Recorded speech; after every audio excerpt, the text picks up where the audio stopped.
The following episode of the Maui Chamber of Commerce's Business Matters radio show was originally broadcast on July 20th, 2021.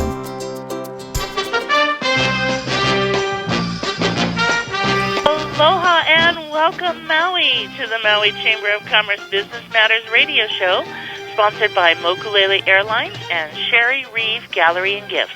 I'm your host, Pamela Timpot, president of the Maui Chamber of Commerce, and today we're going to talk legislative priorities, how we're going to look at managing tourism and diversifying Maui's economy with Representative Troy Hasimoto. We're going to speak to Council Member Yukilei Sugimura about upcountry water, the hotel moratoriums, and affordable housing and rentals. And we're going to meet a business owner whose creation and inspiration come from her mother's love of Hawaiian chili peppers. But first, I'd like to start and welcome Troy Hasimoto. Representative Hasimoto serves the State House District 8, which runs from Waikapu to Wailuku to Kahakaloa, and currently serves as the Vice Chair of the Housing Committee and also serves as a member of the Education, Higher Education, and Transportation Committee.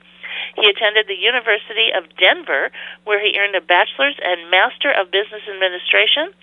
Before the legislature, he worked nearly 8 years on the Maui County Council for former council chair Mike White.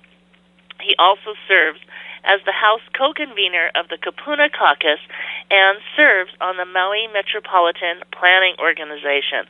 So clearly, he is engaged in so many levels of at the state and, of course, here in Maui County. Aloha and good morning, Troy. Representative Hashimoto, we're so glad to have you with us. Good morning, Pam. Thanks so much for having me. I really appreciate talking with you folks. Oh, we love getting to connect with you as well. So we are so excited to, be talking today about opportunities for diversity, having gone through COVID and looking at some of the challenges that Maui County was up against, seeing that our unemployment went from the lowest in the nation to the highest in the nation. And just wanted to get your thoughts this morning, both from a state perspective and a local perspective, on where do you feel Maui County can best diversify our economy? That is a very good question, Pam, and I think that is something that we are discussing at the legislature through not just during COVID, but before COVID, and how do we really see Hawaii's future in terms of jobs. I think the priority is recruiting and retaining our young people who right here in Hawaii without them having to go to the mainland for school. And so that's really investing in our educational system right here in Hawaii. But it also means taking advantage of Hawaii's strengths. And whether we like it or not, part of Hawaii's strengths is tourism. And so I think you're right on in terms of talking about the management of tourism. And I think over the past couple of years, a lot of us at the legislature have been really pushing for that management of tourism. But it's also taking advantage of other opportunities. It's not, we talk a little bit about agriculture. And agriculture, although it's something that we really want to expand upon, coming from a farming family, agriculture is really difficult. It's something that takes a lot of labor and it takes a lot of energy to make successful. So I think we have to look at other areas as well. So I think we're looking at the film industry a little bit, and to see what type of mediums there is a possibility. And it's also about high tech. I think it's doubling down on high tech. I think in the 80s and 90s, I think there was a lot of investment in high tech, but it really didn't pan out. So I think it's worth taking another look. But I think as leaders, we're going to have to be really cognizant about the investments that we are trying to attract, because I think in the past, we have said, because of some of our actions, the investment hasn't come for some of the big time tech. I think one of them is our reaction to TMT, and I think that's a very divisive issue. But I think astronomy is one area where we should have been able to progress more, but we haven't. So again, it also depends on what the public has to say. Although we have strengths in that area, the public has to buy in. But I think that's partly why sometimes we haven't been able to diversify, is because the public doesn't want to head in that direction. So it's going to be very difficult, but I think we're up to the task. We're willing to continue to look at emerging industries. But I think one of the biggest things, because you're a business leader, I think it's how leaders in the public sector show the business community what we're going to commit to and how we're going to work with you to make that happen, because we want that investment and we can't deter some of that investment. I wholeheartedly agree. And, having worked at Maui Economic Development Board years ago and being actively involved in high-tech investment, it takes a lot to bring that type of investment here and to train the workforce. And I'm glad you made the tie-in with our educational system, right? We certainly have the capability of doing that kind of high-level training. And we do such a great job in so many different areas that we we send our best and brightest out to the world, and then we want to get them home, and we struggle to sometimes bring them home given the careers they can have on the mainland. But, broadband is going to help change that and make a real difference in that. How do you feel we're doing in broadband? Because there's so many careers that are all of our residents, but also our young people are really interested in these types of careers that they could do from home as long as we've got that strong backbone and bandwidth.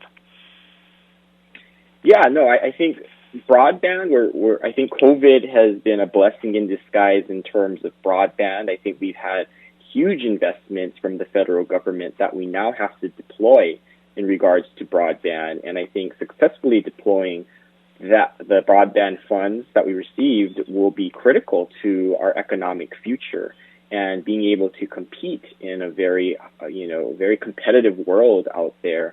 And so the state has been tasking various entities, and one, an entity that you may not think of that we're partnering with is the Department of Transportation, because they already have a lot of their infrastructure through, stoplights and in areas that we may not want to have to rebuild new infrastructure. So essentially we're using existing infrastructure to then bring broadband to some of our most rural areas, either through street lamps or through existing stoplights. And so I think that is pretty innovative, and I think DOT knows how to install infrastructure, so they already have a good track record.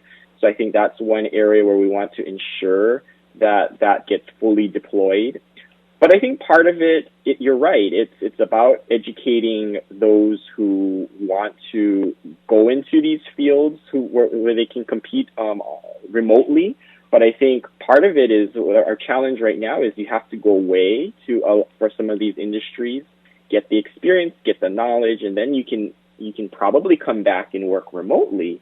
So what we don't want to see is all these people selecting Hawaii as this tropical destination and living here and not necessarily having the connection, which I think we saw a little bit during COVID. So, we want to make sure that our local kids who grew up here have that opportunity. And so I think a lot of that investment needs to be, again, you're right, in the educational system and making sure those experiences are there. And I think we've been pushing the University of Hawaii to really innovate during this new times of trying to get your education. It's proven that I think you don't need to necessarily be in a classroom setting to receive a quality education. You can do it remotely. I think Clyde Sakamoto, former chancellor of UH Maui College, kind of was going down the right path for many years with his distance learning program. But now the college has to double down, especially for people on the neighbor islands, because they don't really have great access to UH Manoa. A lot of times they have to move to Oahu to take classes at Manoa, and I don't think that's right. And I think that needs to go and be changed so that we have an equal footing to have access to our big educational institutions. I think that's very true. And, I was talking to the chancellor the other day as well about the film studio there, because, the college had a superior film studio and still does. But, I think that is a great training ground for what you mentioned in film as well. So there's a lot of ways that we can leverage some of the assets that we currently have, and then, as you point out, need to expand on some of the programming. I know, when UH went to UHMC and they brought in the distance learning master's classes, they they've been broadening the program, and I've had a friend who's got her master's degree that way, but, we have more opportunities to expand the offerings and to have connections with, the university also has created hubs of knowledge in some of the different universities where one specializes in one area and another specializes in a different area, connecting the university system from a statewide standpoint and then offering those programs across the entire state would be remarkable. Absolutely.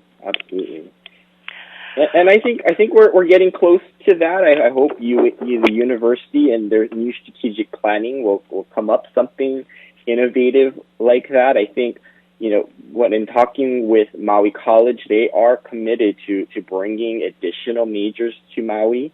When we went to the 4-year institution, I think that was a step in the right direction while staying as, they're technically a community college, but they're offering 4-year degrees. And so I think that is the right model now in terms of our future. And I think one of the big things that we're really want to focus on is the healthcare industry. And I think the college really wants to bring a 4-year bachelor's degree for nursing. I think the hospital has proven that they can absorb a lot of new nurses, and there is a huge need for that.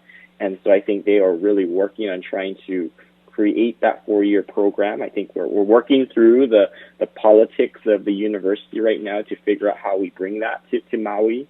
And there was, right before the pandemic, there was a proposal from the John A. Burns School of Medicine to bring a cohort to Maui to focus on rural medicine. And I think that is a priority that we need to continue working on, and we can't let out of our sights, because we do need doctors right here on Maui who are specifically committed to our rural communities. One fact that you may not know is that Maui actually does not have a residency program to train young doctors. The Big Island has actually created a residency program for those right out of medical school to help them recruit more physicians. And so Maui needs to follow in those footsteps, or we need to create that medical cohort. So lots of room for growth in the medical field, and I think a lot of listeners would really want that, because I think a lot of us every year we get a little older, and at some point, we're showing that Maui will face a silver tsunami, and so we need to get prepared. I absolutely agree. Well, I did not know about the John A. Burns Medical School looking at a Maui cohort, so that's really interesting. And I'm fascinated and love the idea of looking at the state DOT for helping us with broadband, given their infrastructure deployment and knowledge in that base. I think that's a really unique opportunity. So, Troy, we talked a little bit, and you mentioned earlier, and again, of course, as we look to diversify our economy, we have to look at our assets. We have to look at the industry we're most reliant on, which is tourism. We've been looking at managing tourism. We realized pre-pandemic there was work already underway and planning underway saying we need to look at it a new way, and we were adding in the realm of sustainability. It used to be, the 3 components used to be people, profit, planet, which some people refer to. I prefer economy, environment, and social well-being. But culture was added to that as well. And we were, sort of on the forefront of looking at that now 4-legged stool of sustainability, which included culture, and how we could better manage tourism. Tell me a little bit about your thoughts on the things that you feel we can do and the things that you see being done. I think that's a great question regarding how we manage tourism. And I think partly the philosophy of the legislature is that there are actually very limited number of things that we can really do, right? So one of the things is we cannot put out moratoriums on flights and hotel rooms, theoretically, without having a lot of pushback.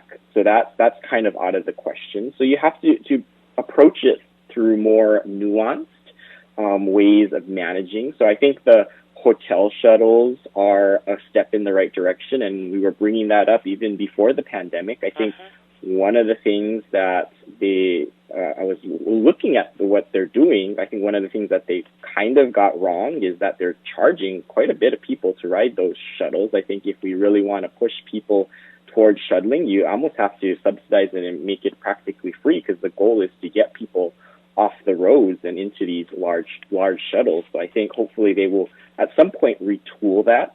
I think it's managing our destinations like Hana. I think we learned a lot on Kauai through Haena State Park, which was, very, very overwhelmed, and they put in a very strict reservation system. So I think Hana, it can learn from that, and a lot of other locations on Maui. I think the biggest tool that we have is the power to charge people. And I think I know a lot of people are hesitant with that notion, but it's one of the few tools that we have. And so I think it's either through taxation. That's why we instituted a car rental surcharge, and it increased it a little bit this past session. It'll be up to $8.50 per day once it phases in 4 years. And we also instituted a higher transit accommodations tax that the county can impose. And I know that the chamber was a little hesitant about some aspects of that bill that got passed. But the beauty of that bill partly is that the counties can decide how much do they want to add in taxation. If they decide that they don't want to, they don't have to. If they want to, they can increase it. But the hard part about that, though, is, of course, it's going to add more towards the taxation of tourists. But I think part of it is that we need some of that extra revenue to manage the tourism, and I think the county is going to be a strong partner in this, and the county is going to have to take charge, because they, especially on the neighbor islands, they are on the front line, and they're going to have to use some of that revenue to really focus on this tourism management aspect, and now they will have the power to do so and the finances if they choose to enact it. We also enacted another bill that would empower any county employee, whoever the police chief designates, to issue parking citations throughout the island. So we encourage the Maui Police Department to think thoughtfully about who they would like to engage in managing parking, especially in high tourist areas. I think one of the other things is we will have to start charging for all of our state parks, either through parking or through an entrance fee. And I think really the county also should do the same, because we've really been starting to charge at our state parks, but I haven't seen anything roll out for the county beach parks. And I know there's going to be a concern about residents, but I think the biggest thing for local residents is that we were trying to at least exempt local residents when they go to these destinations, and at least they will be able to continue to enjoy those areas for free. Right. And I think that I do think that part is really important for local residents, because of course it's a top concern. But I was talking the other day with my mother, who's very involved in different trail programs, and she was saying, and we looked it up at the chamber, she had told me about a news program she saw, and it was Diamond Head, where they were charging $5 to get in to the trail and $10 for parking. And what we understood was in 6 months they made $900,000, which was more money than it wasn't more money than they had made the full year, but it was over the 6-month mark for the prior year. So, and they said people weren't blinking an eye at paying $5 to go on the trail and $10 for parking, which was an excellent way to raise money and maintain the trails. Absolutely, and I think Diamond Head is a great model for how we need to move forward. I think as policymakers, though, we will always have to keep a very keen eye on how the funds are spent. Yeah. I think at times when it's very much on top of mind of tourism management, I'm sure funds will go that way, but over time, I think that sometimes it gets moved to other things, and it possibly could get swept into the general fund. And I think the original TAT allocation, I think that's the heartache for a lot of hotels. I think there was a purpose for when it was enacted, and I think it's changed over time. So I think we will have to keep that focus and keep that commitment So I think we focus on the problem at hand and make sure that it's there for the long run and not just for the short term. So I think that we have to look at it in a lens for how do we tackle this problem over 20 years, not just the next year. Absolutely. As someone who sat on the Hawaii 2050 Sustainability Plan Task Force, it's really time that we start taking that much longer range. And on that note, I know, in terms of fees, I checked back in. We were looking at this the other day because I know that they were also looking at fishing licenses, not for residents, but for guests who were wanting to go fishing. And it seemed like the program was pretty much in place, but they haven't rolled it out yet. Do you know anything about that? I'm not quite sure what is the timeline for fishing licenses, and I think when it comes to the Department of Land and Natural Resources, they have a lot of plans in the pipeline, but sometimes you don't know when their eventual rollout is going to be. Sometimes it's just the nature of government. Sometimes it's just, I think, at least they contemplate a lot of different things. But I think the DLNR will have to move in this new environment. They will have to commit to moving quicker with a lot of their rules and programs because I think they play a huge role in the management of our natural resources.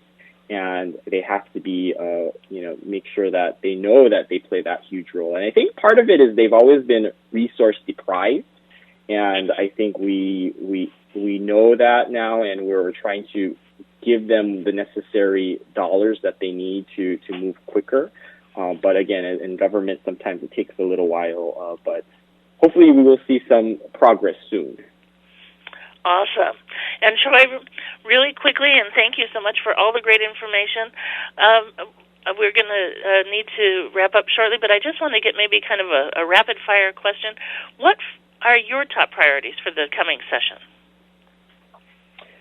My top priorities will revolve around housing. I'm the vice chair of the housing committee. I think there is a lot of talk on Maui about housing at the council level, but at the state level, there is a lot also going on. So I think it's from things as small as trying to figure out Section 8 vouchers to larger scale infrastructure development, especially on Oahu in regards to the transit-oriented development areas. Mm-hmm. I think we have a lot of progress that we have to make, and it will we'll make that progress coming up this coming session. Well, I'm really glad to hear that. Of course, affordable housing and rentals is one of the Chamber's top priorities. So we deeply appreciate your work in that area. And, as you said, it's time to get on with it. We've got to kind of come up with new ways. We're at a crisis point, and home prices are just escalating beyond what we've ever projected. So really appreciate that work that you're doing in that area. So, Troy, thank you so much for joining us. We'd love to have you on again soon. Yeah, no, thank you, Pam, and keep up all your work on behalf of the Maui community. And if anyone has any concerns or questions, feel free to reach out. I can be reached via email, Rep. Hasimoto at capital.hawaii.gov, or look me up on the Capitol website and give me a call. Awesome. Thank you, Troy. You have a great day. You too. Take care, Pam. Thank you. Aloha. All right, we're going to take a quick commercial break. This show is sponsored by Mokulele Airlines. Mokulele Airlines operates the largest commuter airline hub in the country, right here in Kahului. Fly Mokulele from Kahului to Molokai, Lanai, Hana, Waimea, Kona, and now Hilo. Mokulele also operates the only flights between Kapalua and Honolulu. There is never a middle seat on Mokulele, and every seat has a window and aisle. Visit mokuleleairlines.com and take your next flight from the newly renovated Mokulele Terminal. I also wanted to share that Southern Airways, which is also Mokulele Airlines, is seeking dependable professional individuals to fuel the aircrafts at the Kahului Airport. Candidates who know airport regulations and love to provide excellent customer service will enjoy working in this position. They are seeking full-time and part-time opportunities are available for those with a CDL license, and with hazmat endorsement is preferred. For more information, go to mokuleleairlines.com. It's now my pleasure to welcome Council Member Yukilei Sugimura. Yuki holds, of course, the Maui County Council seat for the Upcountry residency area. She was a small business owner. Well, actually, I guess she still is a small business owner, but we see her constantly working at the council level. She is a wife of 30 years, a Baldwin High School grad like me, and also a University of Hawaii at Manoa graduate. She is a 20-plus year Kula resident, and volunteer who has worked in our community and worked in government for quite some time. Deeply rooted in our community, Yuki has a track record and passion to roll up her sleeves for the betterment of Maui County, and has been very involved and served on many critical state and county boards and commissions, and was also a field worker for U.S. Senators Daniel K. Akaka and Mazie Hirono.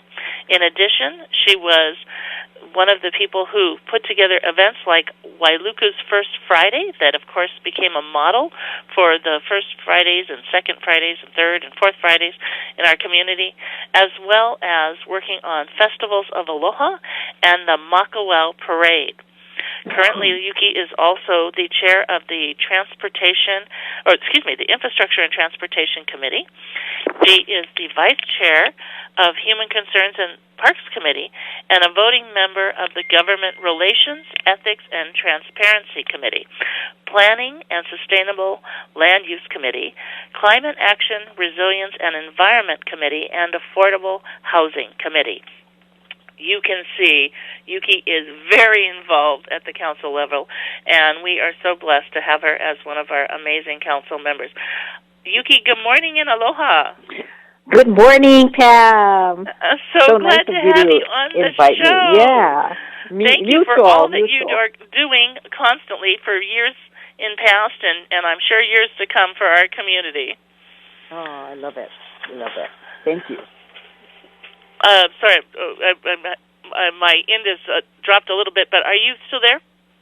Yes, I'm here. Yes. Okay, perfect. Thank you. Okay, good. I apologize.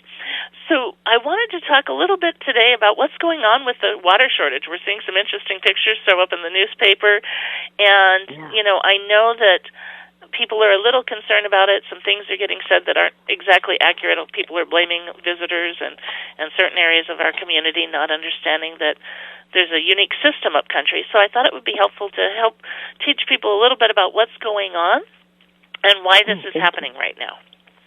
Yeah, thank you. So the very appropriate question, and I guess now as we see the visitors returning to enjoy our beautiful islands, that there is apprehension that they're taking our water, right? So the upcountry water system, just for clarity, does not tie into the hotels. And in this case, I guess we would be closest to the Wailea, McKenna area. So that is a completely different water system than upcountry. Our upcountry water system is primarily from surface water. And with the drought conditions that we have, or the lack of rain, right, that it then put in a situation where our water director, Jeff Pearson, declared that we have a drought condition and asked everyone to be cautious, and July 2nd, not to use water unless it's, necessary, right? So don't wash your cars.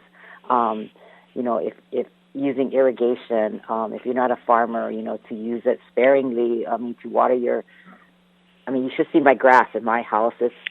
It's brown. Mine too. So we're conserving, so we understand after living up in, we've actually lived here, close to like 25 years already. So it is something that is a way of life. We've always anticipated summertime is going to be, drought time as the rainfall gets less. So yes. It is, yeah. But there's creative ways we can do things. I mean, you and I live up country, and so, like you said, we have a history of understanding these issues, and so, we encourage people to remember to do things like put buckets in your shower so that you can collect water to water your house plants, and it won't really cover your whole lawn, but it's other ways to, finding other ways to conserve. Yes. and it's important. So I just wanted, I'm glad you asked this question because there is no connection with us, giving water or sharing our water with the resort areas, especially the, South Maui, which is Kihei, Wailea, Makena, that area. They get their water through the Central Maui or the Wailuku water system, not from upcountry. Yeah, I really think, and I so appreciate you sharing that because it's so important for people to understand that. And we do have concerns, and we just talked earlier. I'm sure you got to hear a little bit about it with Troy on managing tourism, and we're all working to do that. But we want to make sure that we understand things and not cast aspersions or say that people are doing the wrong things without understanding what the correct information is. Yeah, and I think it's a natural reaction, right? I always say we went from 0 to 100 or 0 to 60 when we gradually saw the visitors come back, and when they came back, they're enjoying Hawaii. We're like they can't go to foreign countries, so they fly all the way to Hawaii and enjoy our paradise, but they are not excessively using water. And Pam, as another discussion, maybe to talk to the visitor industry to talk about what they're doing to conserve water. And when even before this pandemic happened, when you go to a hotel, they now ask you, you don't need to wash your towels every day. Or right. They've already made changes, or asked for water. They don't automatically give you, drinking water. There's different things that they've done. And it would be, to me, an interesting discussion just to hear from Rod and so on, or people like that who really understand what's happening in the industry or what they're doing for conservation. Because they are. I love that suggestion. I'm going to take you up on that. Yeah, including they're using water from our wastewater system in Kihei, right? That they use R1 water, which is basically to water that we purified up to a certain point, and they use it for irrigation. So they're one of our big customers, and you might want to, take us up on talking about what we've done for conservation in that area, Kihei, Wailea, Makena area. And in fact, Thursday, in my committee at 1:30, we're having a discussion about exactly that reuse of water from our Central Maui. From our Kihei wastewater system, as we are setting up a vetiver, which is a tall grass, and it sucks up a lot of water. So we're reusing our water that way, which is just like with the irrigation system. So that's going to be. I was out there. It's a great pilot project. Yeah. Brian, my other half, is a landscaper, and we've been aware of vetiver for quite some time. It's also great for erosion control. The roots go really deep, and it can clean water. So that it is a really exciting pilot project that they're doing, so and saves major investment in infrastructure in the future if we can show that it works. Yes. So, hats off to Eric Nakagawa, our director of our environmental management director, and his team out there, Albert Hahn, as they are, looking at other ways of reusing our wastewater system. So, anyway, I just wanted to plug that in. I'm glad you mentioned that, and on that note, I want to add too, because I live up in Kekoolani by the golf course, and a lot of people are concerned about the golf course is green, and so how come the golf course is green? When they can't water, and of course it's because they're using wastewater, right? Right. So, and unfortunately we don't, as homeowners, have that ability, but as a larger commercial operation, it would be a completely new system, right? Infrastructure system. That's right. They upgraded their system, and so it's a great system that uses reclaimed wastewater, and so anyway, that's what's happening in the golf course. So enjoy it. For those who golf, enjoy the beautiful golf course. The surrounding houses will have gray or really really dark brown lawns, but know that they are using water responsibly. Yeah. Water is really really important, right? Essence of life, but if you can see how hard it is to get a drop of water in my household, I get really concerned if we have any kind of water leaks or, waste of water. So, we hear the voices of the community, and it's taken very seriously. So. Yeah. Well, let's talk about another thing that's so important to both of us, which is moving forward with affordable housing and rentals. Yes, yes. What did you think of the plan presented yesterday by Hawaiian Community Assets? Yeah, so yesterday in the Affordable Housing Committee, we heard the plan from them, and it has a long way to go before action is taken. But it was presented by the Hawaii Community Assets. Some things that are kind of interesting, and it's not done yet, but it's going to cost $1.1 billion to implement their plan, which is to build 5,000 homes for affordable housing for our residents. And one of the interesting things that they had in there, I just want to briefly talk about, is that I call it having like an upcountry water meter list, where residents would then go on, qualified residents they're calling it, would go on this list, so you could be qualified for the next affordable house that came up, or be on a list. And to me, that's great caution, because as we heard in testimony, people think that you should get on that list if you were like from here. Some people say if you've been here for X amount of years, but you went away for college and came back, but the plan calls for 2 years. The question came up: why is it only 2 years if you're a resident that you go on this list? And it is because it's tested in court, according to the presenters, and so therefore that's how they got the 2 years. It was discussed. It's not done, but that was interesting, and I will say that based upon what I see happening with the upcountry water meter list, where you have people waiting for 30 years, and right, there's expectations, right? That it's a scary road to go down, that we're going to automatically put people on, and they're going to be expecting a house. That's a whole other discussion. The plan calls for originally, when the draft plan was presented to us in March, it was only for Central Maui, West Maui, and South Maui, and not for any of the other locations. But they have since changed it, so it's now all of Maui County. But here is a biggie for you and I who are taxpayers.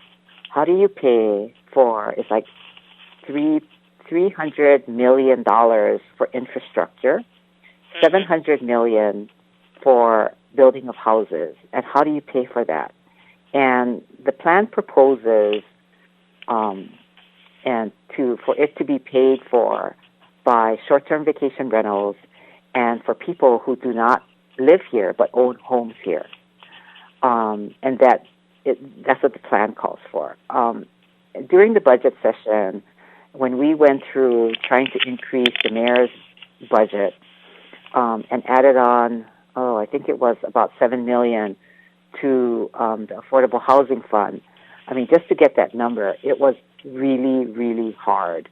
And how do you do it so it's fair? How do you do it so you protect? I still, when we first started this term, there was a handwritten note given to all the council members from a Mr. Matsuda, and I was hoping that I would, get his return address so I could write him a note or email or call him, but there was none. It was just a letter that was sent to us, and his handwritten note said, "Please do not raise my taxes." And that note has stuck with me, right? So what are we doing to the working families out there in Maui County by proposing this, but yet we know we need affordable housing? Mm-hmm. And I will give you an example. So we say, we want an affordable house, but yet the average cost of a house now, the median price is over $1 million, just over $1 million in Maui County. Right. So how do you tie that, right, with building an affordable house? Well, that's a really good example, because the the cost of a home, right, for everybody, if it's going to be the median price is $1 million, let's say, and to build a home in the affordable housing rate, and for eligible people with a certain income level, right, so they would qualify for an affordable house, somebody has to pay for the difference between what it costs to actually do the infrastructure, build the house, buy the lumber, do all the things you need to do the plans, do the agriculture, do the architectural drawings, the engineering drawings, and building the house. The cost of a house is still going to be whatever it is. And there's an example of housing that came up in Lahaina that the actual cost for a house was $700,000. But because of, having to provide for affordable housing for certain income levels or income brackets, it was a $300,000, almost $400,000 house. Now, who's going to pay for the difference, right? And it comes from taxpayers. There's a cost to everything, and that's the part of the equation that is difficult for people maybe to understand, because they think that I deserve a house, that we should build more affordable housing, but still the money to build it has to come from somewhere. Right. And that's the difficult part, for developers. If you want to build houses, you still have to pay the cost of what it costs to build the house. And it's going to either be from the market rate houses or the houses that are going to be, for everybody to buy, or those that who qualify in the affordable housing range. So, going back to the study, yes, we do need affordable housing, and we do need to, help keep our residents here on the islands, because they're, important to us, and they are working families, which is one of the people who I think that we need to provide a voice for, but how do we get the money to pay for it? This plan is a proposed plan from Hawaii Community Assets. It does many good things, like say that we need to have IDA, which is Independent Development Accounts, I think is what it stands for, or do training. So people like with Halima Ha'olu has these training for how to become more fiscally responsible and get ready to buy a house. So we need to do more of that, doing some training for families who are interested in wanting to buy homes, and how do you prepare for it. So I think it brings up interesting, comments like that. We had Hawaii Community Foundation testified yesterday in support of parts of it. I have to read their testimony in detail. It was a pretty long, and it's available for everybody to read. So it's an online. We want to encourage people to read it. Yeah, where can they find that? Yeah, so it's if you go to our Granicus, Maui County.us agendas, you're going to see yesterday's meeting, and you're going to it'll provide you a list of all the testimony that we received. Pam, I will send it to you. Any other documents I can help send it to you for the that would be awesome. Amber may have downloaded it, but if you don't mind, if you'll send it to me just in case, I'll find out. I think she was saying it was downloadable. Most of us, even some of us in the know, don't know what Granicus is, and I know it was mentioned yesterday in council chambers, and people don't know that term, but that would be a great, if you're interested in affordable housing and rentals, and as Yuki mentioned, this discussion is ongoing. You have an opportunity to ring in. So it would be a great document to get. We'll put it on our website at mauichamber.com, but it is available on the county site as well. Yeah. So they can go to mauicounty.us. .us /agendas, and then you'll see all the different committees that we have, and affordable housing is one of them. And if you go in there from yesterday's meeting, you'll see the actual plan, Maui Comprehensive Housing Plan, that was presented to us yesterday. You are right. We are not done discussing it, and I really look forward to hearing from the community their thoughts on it, for the future. Yeah, I think, and I so appreciate you talking about this, Yuki, because, the other thing that we're learning more and more about. And as we delay on housing projects, and I know there have been a number of projects that were put forth in West Maui that were declined, the challenge we're seeing now is, one, we've got a backlog, and we're not alone. I mean, the state has a backlog, so we're not alone in having a backlog of desperately needed affordable housing and rentals. But what's also occurring, and we have to, again, that broader view, is recognizing that the cost of materials are going up exponentially, and with continued fires on the mainland, the cost of lumber is going way up.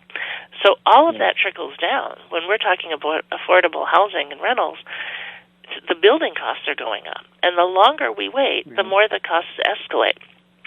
So it's really imperative for people who want affordable housing and rentals to also be watching, where is this falling on the priority level? Where is it falling within, the county moving forward and helping to get some of these built? What is that subsidy on the investment? How does that get funded to make this happen? And, and when we delay, when there's projects coming forward and they're not approved or we heap on additional contingencies, and it no longer pencils out, and they don't move forward for that reason, then what is the ultimate cost, if those are ever built, or somebody else comes in and tries to build in that area? What is the cost that, it escalates. Every year we delay, the cost goes up. So it is imperative that we come up with a plan, unite on a plan to put into action and get things moving forward. Right. I totally agree with you. The other thing I want to say about the plan that we heard yesterday, one of the questions that I asked is have they been working with the administration? Now, as long as, you understand, Pam, government, how we work. So we're on the legislative side, and there is Mayor Victorino and his administration, which is on the, daily administrative implementing all the different plans that come up. So I don't think that enough discussion has been had with the administration regarding this plan. So Pam, the danger of that one statement is, and I've asked it during the committee discussion yesterday, is that we can come up with all the plans in the world that we want, but if the administration is not behind it, it won't get done. And it happens all the time. It's not only, this plan. There are many, many, many plans through all the different administrations and mayors that we've had through the years. As we have volumes of plans on the bookshelves that haven't been implemented for whatever reason. But to me, that's a really big discussion that has to have between the nature of the plan itself, the administration to implement and to do these things that they're proposing. Another thing that I really... Oh, wait. I'm going to have you finish it real quick because we're actually out of time. But go ahead. I'll have you finish that thought. Just infrastructure is in my committee. So for infrastructure to be built, it's usually administration, which I think is our responsibility. And I want to take it up in my committee and to see how we can, as is in the charter, that we're responsible to help build infrastructure. Awesome. More discussions happen. I'm sorry. Okay. Awesome. Well, thank you so much. I know we had more we wanted to talk about, but I think we were able to really cover, we've been able to really cover what's been going on in water and what's going on in housing, and these are such important topics. And we'll bring you back again, Yuki. We can talk a little bit more about the moratorium. But thank you so much for joining us today, and thank you again for the amazing work that you do. Yeah, thank you. I'm glad you're doing this, Pam. So it's our pleasure. Okay. All right. Thanks, Yuki. Take care. Bye-bye. Have a great day. Bye-bye. Okay. Aloha. All right. Well, we are having such great discussion and talking about so many important topics, but I really want to have Tina with Haleakala Super Shots. Tina is the business owner and creator of Haleakala Super Shots. She proudly represents her ancestral homelands of Hawaii. She was raised in music, arts, dance, athletics, and the love of the land and culture, and resides in Kula, and she works as an educator and cultural practitioner and farmer. She developed a passion for good food and unique flavors, which has led her to create nutritional and vibrant dishes. So, Tina, aloha and Joan, good morning. How are you? Aloha. Good morning from Kula. Fine, thank you. Beautiful day. Good morning. So we were just talking water, so you two are having, to conserve water up in Kula. Oh, yes. Yes.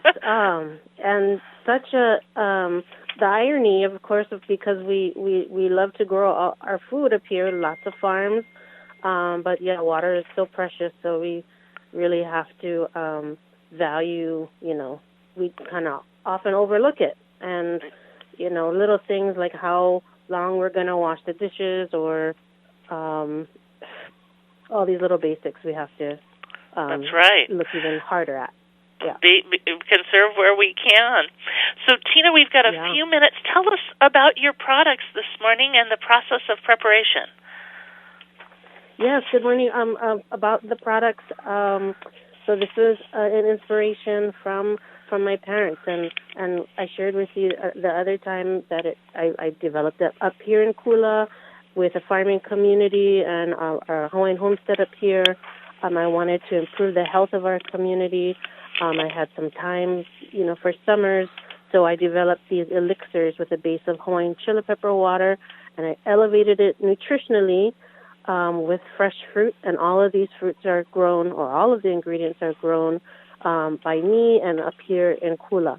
So these are immunity boosting, metabolism boosting, improvers of circulation. So then I actually, besides the elixirs, I came back to creating salads. I started with salads. So the process, I grow everything. I wanted to really excite the senses with these different flavor combinations. So and you have. They're amazing. Now, you've got three flavors, lily koi strawberry and pineapple Thai basil. Where can people find these great products? Yep, so Maui Sunday Market here in Kahului from 4 to 8 p.m. on Sundays. Komahi'ai Makeke is a new Kihei Market, Saturdays from 8 a.m. to noon. That's behind the Kukui theaters in Kihei. Up here that's a new one. Awesome array of vendors and products. Kula Country Farms, also we have our farm stand here, so we have a fridge that contains some beautiful products as well. Special orders, and because since the pandemic started, I wanted more people to have access to my elixirs, so I have free deliveries. So free deliveries up country Maui. And in Kahului area as well. And I ship. So I'm going to have you give us the website because we're literally down to almost rolling the credits. Yep. Oh, actually, the website is in progress, but they can call 808-357-1927, and I can give them all the information on Facebook and Instagram, Haleakala Super Shop. Okay, thank you so much, Tina. We've really appreciated having you on the show. I hope you have a wonderful day. Thank you. Aloha. You too. Okay. Unfortunately, that's all the time we have today. This show is sponsored by Mokulele Airlines and Sherry Reeve Gallery and Gifts. This is Pamela Timpop with the Maui Chamber of Commerce, wishing you blessings and best wishes for a beautiful Maui day. Aloha.